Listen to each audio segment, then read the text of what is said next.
I never liked big parties. I wasn't antisocial or anything, but I just preferred smaller gatherings, people I knew, a chill vibe, nothing too crazy. That's why when my roommate Jake told me about a house party out in the woods, I wasn't too excited. "Dude, you never go out," Jake said, tossing a flyer on my desk. "This one's different. No frats, no dumb rules. Just a bunch of people hanging out and having fun." I glanced at the flyer. There was no address, just the words. "The Night House, Friday. DM for location." It was weird, but that's what made it interesting. I wasn't planning on going, but when our friend Danny said he was in, I figured why not? Worst case, I'd get a funny story out of it. The DM response came hours later. A simple text: "Meet at Red Oak gas station, 11 p.m. Someone will bring you." I don't know why that didn't raise any red flags for me. Maybe it was the excitement in Jake's voice or the fact that I was just tired of saying no to things. That Friday night, we pulled up to the gas station, the only car there.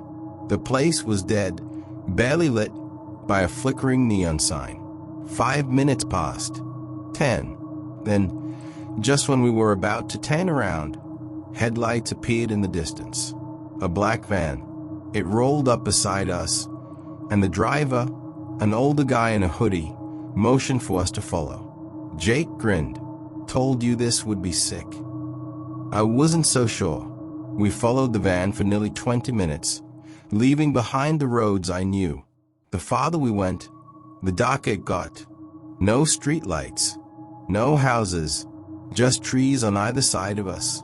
Finally, the van stopped.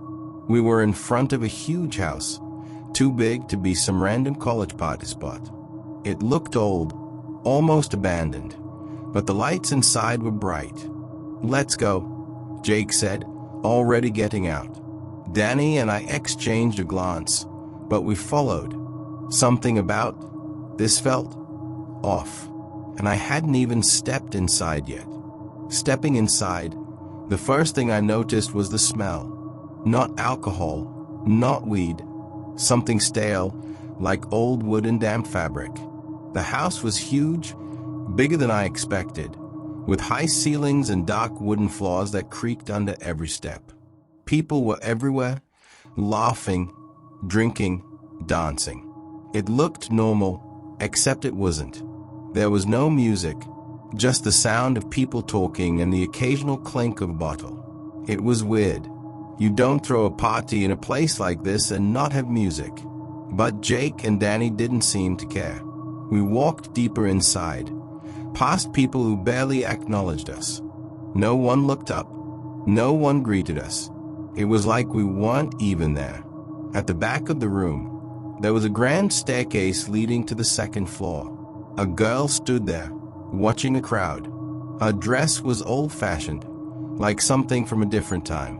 But it wasn't the dress that unsettled me. It was her face. She wasn't smiling, wasn't frowning either, just staring. I nudged Jake. "Dude, do you know these people?" He shrugged. "Not really. Just heard about it through a friend of a friend."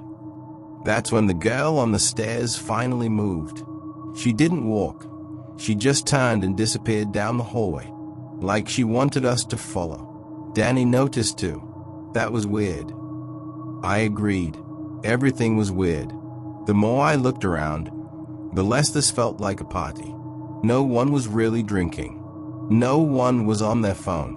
They just stood in small groups, whispering. And then, the lights flickered. Not a casual flicker. A full, deep darkness for about 2 seconds before they came back on. When they did, something changed. The people who had been whispering were now looking at us. Not all at once. Not obviously. Just here and there, from the corners of the room. Danny shifted uncomfortably. "Yo, let's grab a drink." We walked to the kitchen, which was surprisingly empty. A long wooden table sat in the middle of the room, covered in bottles. But when I picked one up, it was sealed. All of them were. No one had been drinking. Jake laughed. Maybe they're waiting for midnight. Then, from upstairs, we heard something. A voice. A woman's voice, faint, humming a tune I didn't recognize. And for the first time that night, I felt truly afraid. We all heard it. Soft, slow, and distant. A woman humming, like a lullaby, drifting down from the second floor. Danny forced a laugh. Maybe the DJ sucks and this is his idea of background music. But Jake wasn't laughing. We should leave. Something about the way he said it made my stomach drop. Jake never backed out of anything. But right now, his hands were in his pockets, and he wasn't looking at us. He was looking at the staircase. The humming stopped. Silence. Then, thud. A single, heavy footstep from upstairs. Then another. Thud. Someone was coming. I turned to the living room. No one else seemed to notice. They kept whispering, standing in their little groups, like they couldn't hear what we heard.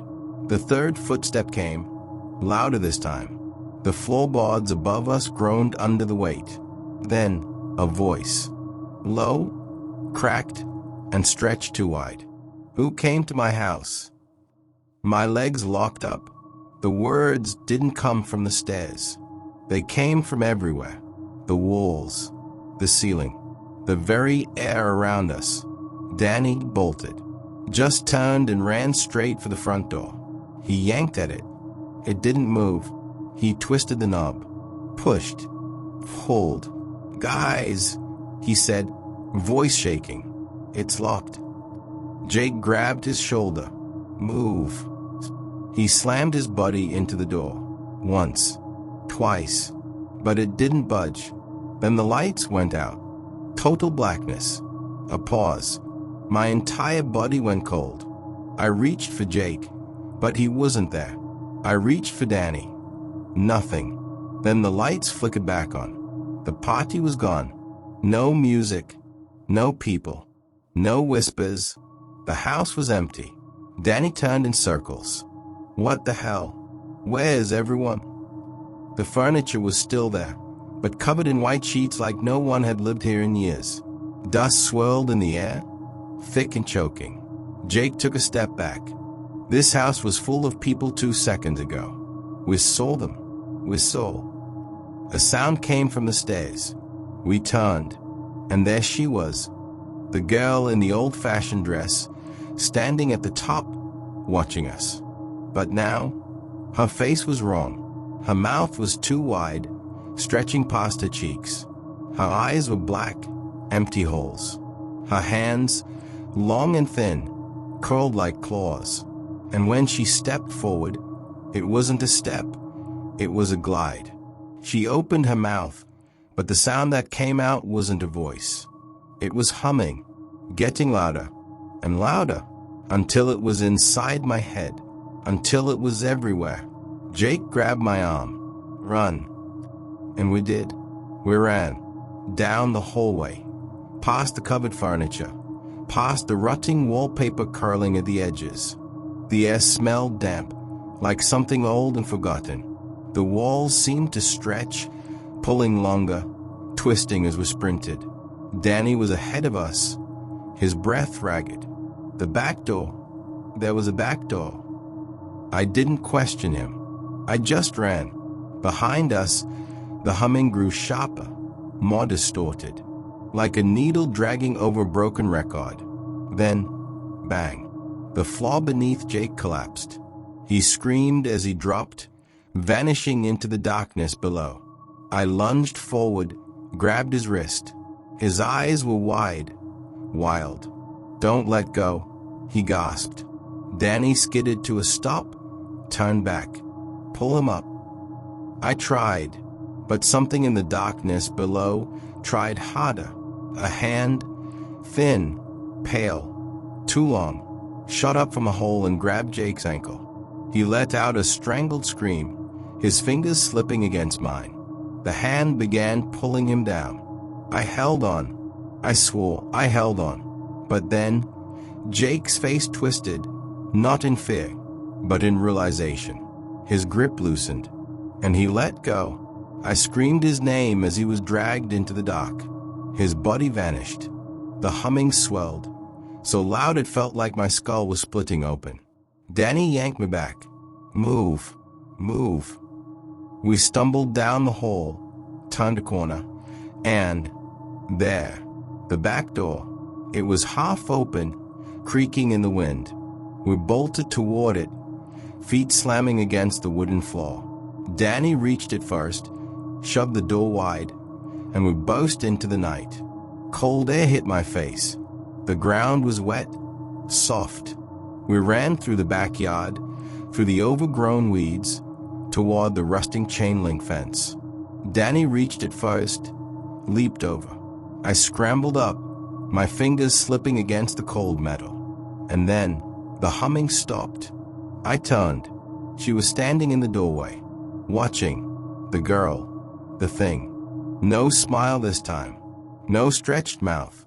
Just her black, empty eyes. Danny grabbed my arm, yanked me over the fence. Don't look, he whispered. We ran. We ran until our lungs burned, until the house was far behind us, until we reached a road where the street lights flickered dimly overhead. Only then did we stop. Only then did we realize no one else remembered. The party, the people, the music, it never happened. No one at school mentioned it. No one talked about it. And Jake? Jake was gone. His parents filed a report. The police searched for weeks, but they found nothing. No footprints, no signs of struggle, as if he had never existed at all. Danny and I stopped talking about it. We tried to move on, but sometimes, at night, when the house is quiet, I hear it, soft, slow, a woman humming, and I know she hasn't forgotten me.